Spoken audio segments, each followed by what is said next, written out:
All right, Aaron, thank you. 6:02, breaking overnight.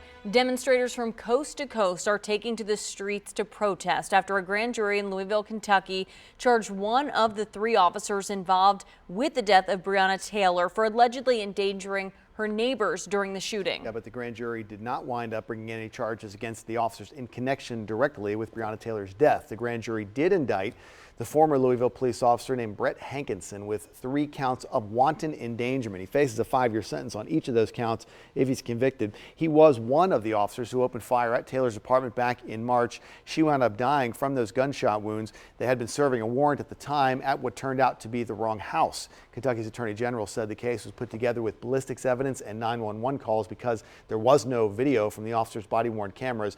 But he says the officers did knock and announce themselves before they went inside that apartment. WMAR 2 News' Megan Knight is live this morning for us with the very latest on the protests happening in Louisville and across the entire country. Megan?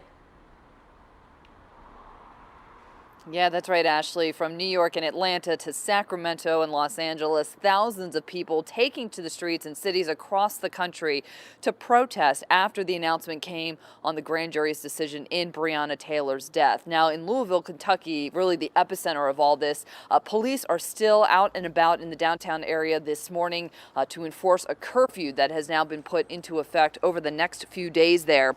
City streets quickly filling up with protesters chanting Breonna's name, calling for justice in her death, and also an end to police brutality and injustice towards people of color.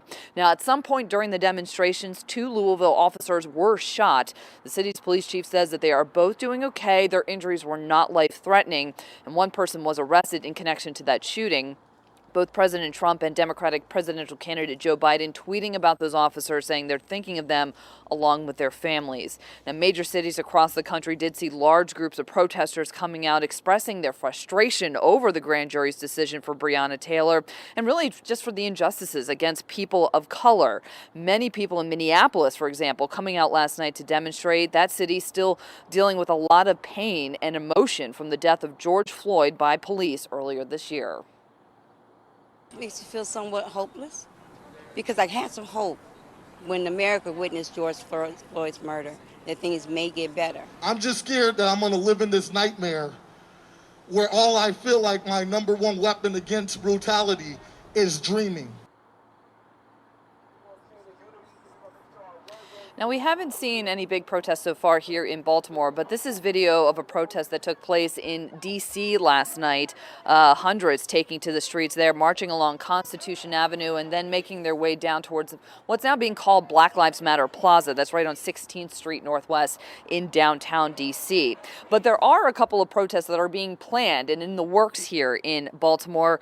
The group Good Kids Mad City tweeting out that they're going to be holding a rally tonight at 7 o'clock outside of Baltimore Police headquarters, and then the People's Power Assembly put on their Facebook page that they're organizing a protest as well for this Saturday at 1 o'clock. They say it's going to be a march and a caravan that will start at 2011 North Charles Street. Again, that's this Saturday at 1 o'clock. We're live in Towson. I'm Megan Knight, WMAR 2 News.